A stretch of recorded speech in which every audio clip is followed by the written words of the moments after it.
श्री शिवाय नमस्तुभयम। दोस्तों, जैसा कि आप सभी लोग जानते हैं कि 20 जनवरी 2026 यानी मंगलवार को पड़ रही है माघ महीने की शुक्ल पक्ष द्वितीया तिथि। और दोस्तों, यह वह तिथि है जो माघ महीने में पड़ने वाली सबसे बड़ी तिथि है, क्योंकि यह मंगलवार के दिन पड़ रही है।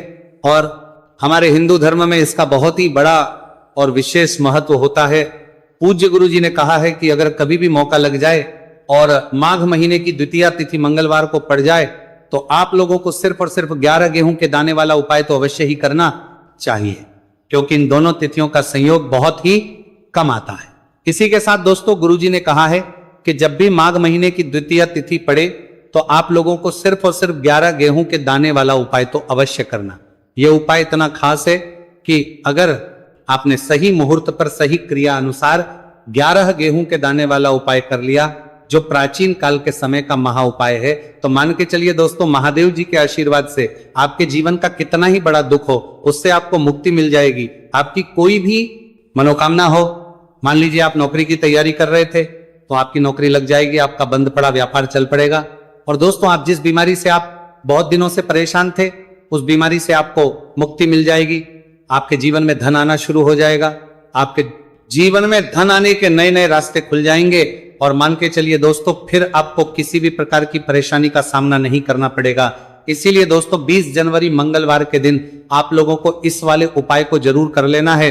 भले ही आपने पूरे साल भर इस उपाय को ना किया हो, पर अगर आपने इस माघ महीने में पड़ने वाली द्वितीया तिथि के दिन अगर इस वाले उपाय को कर लिया तो आपको इस उपाय को करने का वो फल मिलेगा जिसकी आपने कभी भी नहीं करी होगी। इसीलिए आप लोग इस गेहूं वाले उपाय को एक बार जरूर कर लेना, ताकि आप लोगों के हाथ से यह मौका ना जा सके और आपको इस उपाय को करने का फल मिल सके। दोस्तों, यह उपाय पंडित जी ने अपनी अभी की ही शिव महापुराण की कथा में बताया है, जो इस उपाय को आज हम आपको बहुत अच्छे से समझाने वाले हैं। इस वीडियो को देखने के बाद इस उपाय को समझने के लिए आपको कोई और वीडियो को देखने की जरूरत नहीं पड़ेगी। तो दोस्तों, इस उपाय को आपको कैसे करना है, कब करना है, कहां पर करना, और उपाय को करते समय आपको किन किन गलतियों को नहीं करना है और आपको किन किन बातों का ध्यान रखना है, ये सारी जानकारी हम आपको इस वीडियो में देंगे। तो चलिए भक्तों, उपायों को शुरू करते हैं। अगर आप भी चाहते हैं कि महादेव जी का आशीर्वाद आप पर सदैव बना रहे तो वीडियो को लाइक करें, चैनल को सब्सक्राइब करें और कमेंट बॉक्स में हर हर महादेव जरूर लिखें। और अपने फायदे के लिए, गरीबी दूर करने के लिए इस वीडियो को पूरा देखकर जाना। यदि आज आपने वीडियो को बीच बीच में से देखा, काट काट कर देखा, तो जीवन में आपको कभी सफलता हासिल भी नहीं होगी। दोस्तों, ये 20 जनवरी मंगलवार द्वितीया तिथि का दिन ये इतना खास होता है, इतना महत्वपूर्ण होता है। देखा गया है कभी कभी बड़े बड़े पूजा पाठ अनुष्ठान से जो मनोकामना पूर्ण नहीं होते, वह 20 जनवरी मंगलवार के दिन एक छोटे से उपाय करने से ही आपकी मनोकामना पूर्ण हो जाती है। अब हम समझते हैं इस वाले उपाय को हमें करना किस समय है। इस 11 गेहूं के दाने वाले उपाय को हमें माघ महीने के मंगलवार के दिन करना किस समय है। तो देखिए, इस उपाय को करने का जो समय है वो सुबह का समय है और शाम का समय है। अब देखिए, यहां पर हम मुख्य रूप से सुबह का समय नहीं बोलेंगे, क्योंकि 20 जनवरी मंगलवार द्वितीया तिथि का दिन है और इस दिन प्रदोष काल के समय का बहुत महत्व होता है। बाकी अगर सुबह के समय भी करेंगे तो भी अच्छा होगा, उसमें कोई भी दिक्कत वाली बात नहीं है। तो चलिए जानते हैं इस विशेष उपाय के बारे में। लेकिन उससे पहले एक प्रार्थना, अगर आप इस चैनल पर नए हैं तो आप इस वीडियो को लाइक करें, चैनल को सब्सक्राइब करें और कमेंट बॉक्स में आप अपनी राशि या अपना नाम जरूर डाल दें, क्योंकि हम राशि से भाग्य भी बताते हैं और भाग्य में चल रही परेशानियों को दूर करने के लिए वो आसान से आसान उपाय भी बताते हैं। तो चलिए अब हम अपने सबसे पहले उपाय की बात कर लेते हैं। देखो, गुरुजी ने कहा है कि अगर मंगलवार के दिन द्वितीया तिथि पड़ जाए तो इस दिन आपको 11 गेहूं के दाने वाला उपाय तो अवश्य ही करना चाहिए। देखो, ये उपाय यदि आपके जीवन में कर्जा बहुत अधिक है, आपके जीवन में संकट बहुत अधिक रहते हैं, आपके ऊपर बहुत अधिक विपदा आ रही है, बार बार आपको अपने व्यापार में और अपने धन में हानि देखने को मिल रही है, कि आपको प्रत्येक कार्य में हानि हो रही है, तो आपको यह उपाय करना चाहिए। देखिए, इस उपाय के लिए आपको 11 गेहूं के दाने आपको लेने हैं। ठीक है, 11 दाने लेने के बाद में आपको जरूरत होगी चावल के दानों की। 11 चावल के दाने और 11 गेहूं के दाने और चावल के दाने खंडित नहीं होने चाहिए। अब आप कहोगे भैया गेहूं कहां से लेने हैं। देखो, आपको किसी भी किराना स्टोर पर गेहूं के दाने आपको आसानी से मिल जाएंगे, जाकर ले लेना। ठीक है ना। 11 गेहूं 11 चावल के दाने लेने हैं। साथ ही साथ आपको एक तांबे का लोटा है और उस तांबे के लोटे में आपको जल भरना है। जल आपका खुद के घर का होना चाहिए, मंदिर का नहीं होगा। अब आप ये सब सामग्री लेकर पहुंच जाओगे महादेव के शिवलिंग के पास में। शाम के टाइम पे प्रदोष काल में देखो, जब आप ये उपाय कर रहे हो तो अपना फेस रखना उत्तर दिशा, नॉर्थ डायरेक्शन की तरफ। अब यहां पर जो मैं आपको क्रम बताने जा रहा हूं ना, उस मेरे क्रम को बहुत ध्यान से सुनिए। महादेव को अगर कोई सबसे प्रिय है ना, तो उनकी सबसे छोटी पुत्री जिनका नाम है माता अशोक सुंदरी, जो आपके पास में चावल 11 दाने हैं ना, उन चावल के 11 दानों को माता अशोक सुंदरी के स्थान पर आपको अपना नाम और गोत्र बोलते हुए समर्पित कर देने, है ना। और चावल के दानों को रखने के बाद में जो आपके पास में तांबे का लोटा है ना, उस तांबे के लोटे को कहीं पे भी हम जल नहीं चढ़ेंगे। सिर्फ और सिर्फ माता पार्वती का जो हस्तकमल आपको दिख रहा है, यहीं पे गोल गोल आपको समर्पित करना है, उसी जल को और कहीं नहीं। ना तो माता अशोक सुंदरी के स्थान पर, ना तो शिवलिंग के ऊपर, सिर्फ आपको यहाँ पे गोल गोल जलाधारी पर आपको उस जल को समर्पित करना है।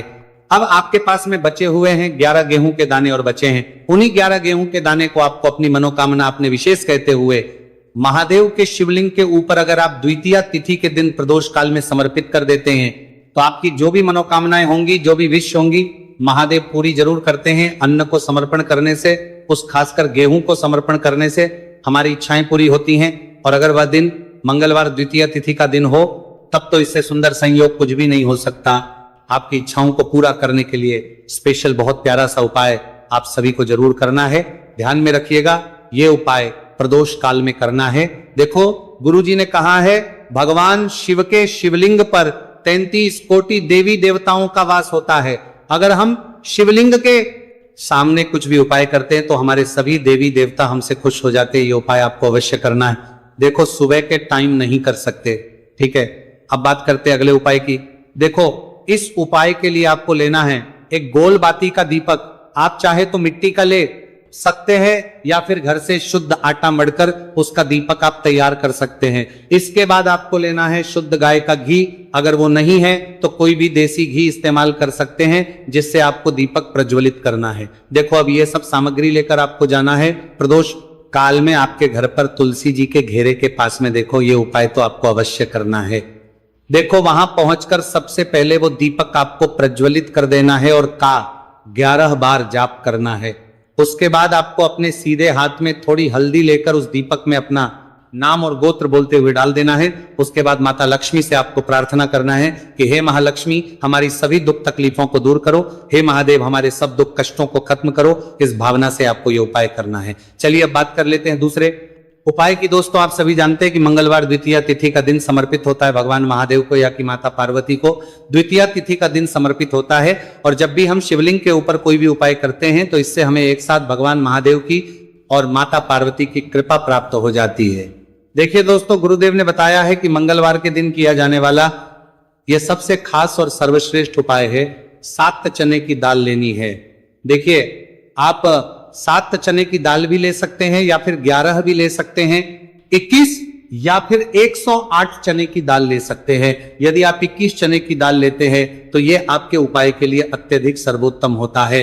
तो इस प्रकार से आप कम से कम 7 चने की दाल ले सकते हैं और अधिक से अधिक आप 108 चने की दाल ले सकते हैं। अब देखिए, इसी के साथ में आपको मात्र 1 लोटा शुद्ध जल लेना होगा तांबे के पात्र के अंदर अपने ही घर से, और साथ ही में आपको मात्र 1 से 2 गू के टुकड़े भी लेने हैं। देखिए, मंगलवार द्वितीया तिथि का दिन भगवान महादेव को होता है। आपको ये जो सारी सामग्रियां हैं इन्हें लेकर के पहुंच जाना है भगवान शिव के मंदिर में। इस उपाय को आप सुबह से लेकर के शाम तक किसी भी समय में कर सकते हैं, लेकिन यदि आप शाम के समय इस उपाय को करते हैं तो यह उपाय आपके लिए और अधिक सर्वोत्तम होता है। तो यदि आपको प्रदोष काल के समय में मिल जाता है तो फिर आप प्रदोष काल में भी कर सकते हैं, या फिर आप पूरे ही दिन में किसी भी समय इस उपाय को कर सकते हैं। शिव मंदिर पहुंचने के बाद सबसे पहले तो आपको दक्षिण दिशा में बैठ जाना है। उत्तर दिशा की तरफ आपको अपना मुख कर लेना है।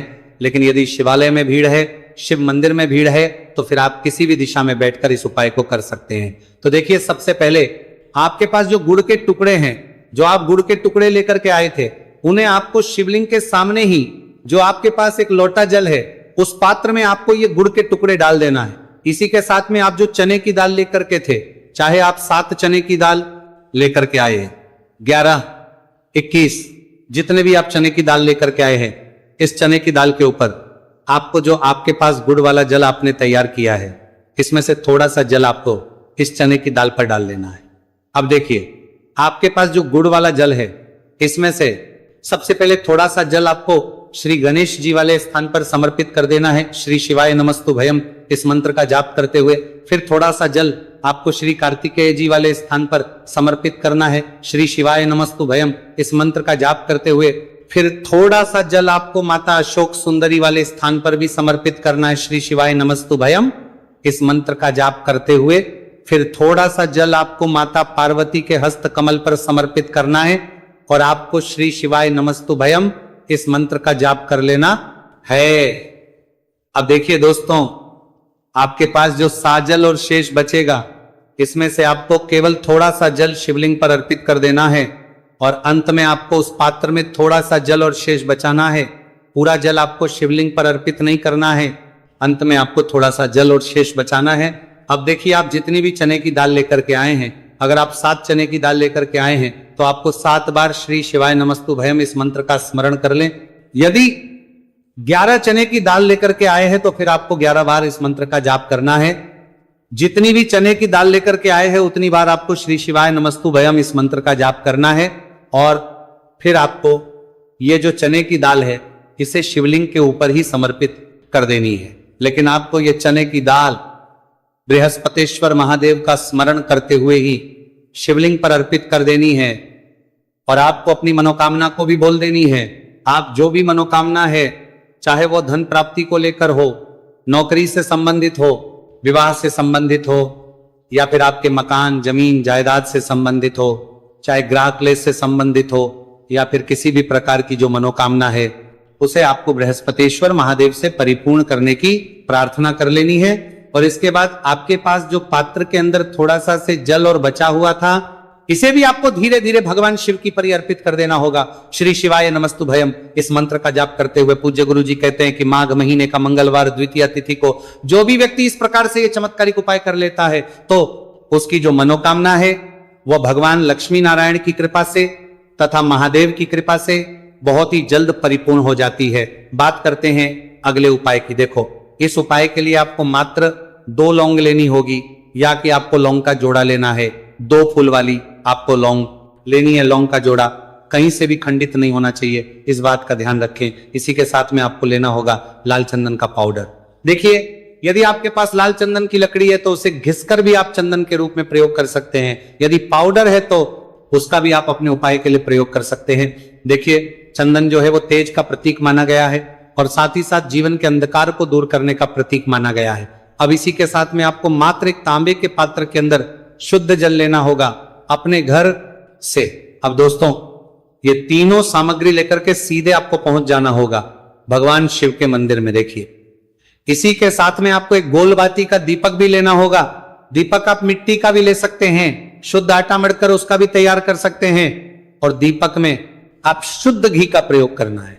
लेकिन जैसे ही आप इन सभी सामग्रियों को मंदिर में लेकर के पहुंचेंगे, मंदिर में जैसे ही आप चौखट के वहां पर पहुंचेंगे तो मंदिर की चौखट के सीधे तरफ आप जो अपने साथ एक गोलबाती का दीपक लेकर के आए हैं उसे आपको सबसे पहले तो प्रज्वलित कर देना है। यानी कि जैसे ही आप मंदिर की चौखट के वहां पर प्रवेश करते हैं तो उसके सीधे तरफ आपको ये गोलबाती का दीपक प्रज्वलित कर देना है। अब देखिए, जैसे ही ये दीपक प्रज्वलित करेंगे तो आपकी जो भी मनोकामना है उससे आपको बोल देना है। आप इस दीपक को इस प्रकार से प्रज्वलित करने के बाद इन सभी सामग्रियों को शिवलिंग के पास में लेकर पहुंच जाना है। अब देखिए दोस्तों, आपके पास जो एक तांबे के पात्र के अंदर शुद्ध जल है उसमें से आपको केवल आधा लोटा जल ही भगवान शिव के शिवलिंग पर अर्पित करना है। आधा लोटा जल आपको उसी पत्र के अंदर बचा लेना है। अब दोस्तों, पास जो 2 लौंग है यानी कि लौंग का जोड़ा है, उससे आपको अपना नाम और अपने गोत्र को बोलते हुए आपकी जो भी समस्या चल रही है, आपके जीवन में जो भी परेशानी उत्पन्न हो रही है, उन्हें आपको बोल देना है। और ये जो लौंग का जोड़ा है इसे आपको भगवान शिव के शिवलिंग पर अर्पित कर देना है। जैसे आप ये 2 लौंग शिवलिंग पर चढ़ाएंगे तो अपना हाथ जो है वहां पर आपको रखना है और महादेव से आपको करनी है कि मेरे जीवन की ये जो परेशानियां हैं ये सभी दूर हो जाए। यानी कि आपके जीवन में धन की संबंधित परेशानी चल रही है, कर्ज की समस्या चल रही है, बच्चों का पढ़ाई लिखाई में मन नहीं लग पा रहा है, घर के जो आर्थिक संकट है वह सभी दूर हो, व्यापार आपका ढंग से नहीं चल पा रहा है, घर में रोग की स्थिति बनी हुई है, यानी कि जिस भी प्रकार की आपकी समस्याएं हैं उसे आपको बोल देना है और महादेव से इन सभी समस्याओं को दूर करने के लिए आपको प्रार्थना कर लेनी है। अब देखिए दोस्तों, आपने जो 2 लौंग शिवलिंग पर समर्पित की थी उससे आपको वहां से उठा लेना है और इन दोनों लौंग को आपको शिवलिंग से उठा करके सीधे उससे जल के पात्र के अंदर डाल देना है। यानी कि अपने आधा लोटा जल और बचाया हुआ था उसी के अंदर आपको ये 2 लौंग डाल देनी है और साथ में आप जो लाल चंदन ले आए थे उस लाल चंदन को भी आपको उसी पात्र के अंदर डाल देना है। यानी कि आधा लोटा जल और बचा हुआ है तो उसी आधे लोटे जल के अंदर आपको ये लाल चंदन भी डाल देना है। अब देखिए, इस आधे लोटे जल में है जिसमें अपने 2 लौंग डाली है, लाल चंदन डाला है, उसे सीधे लेकर के आपको पहुंचना है बेलपत्र के वृक्ष के। वहां पर देखिए बेलपत्र का वृक्ष यदि आपके घर पर है तो वहां पर आपको आ जाना है, आपके घर के पास कहीं भी है तो वहां पर आपको पहुंच जाना है और उसके बाद आपका जो मुख है वह दिशा की ओर होना चाहिए और उसके बाद आपको अपना नाम और अपनी गोत्र को बोलना है और पुनः अपने जो भी परेशानियां शिवलिंग के पास में बोली थी उन्हें आपको वापस से बेलपत्र के वहां पर भी बोल देनी है। और ये जो आधा लोटा जल और है इससे आपको पूरा बेलपत्र के वृक्ष की जड़ DDH में श्री शिवाय नमस्तु भयम इस मंत्र का जाप करते हुए समर्पित कर देना है। तो बस इतना सा उपाय आपको करना है, जो भी आपकी परेशानी है, समस्या है, उससे महादेव निश्चित ही दूर करेंगे।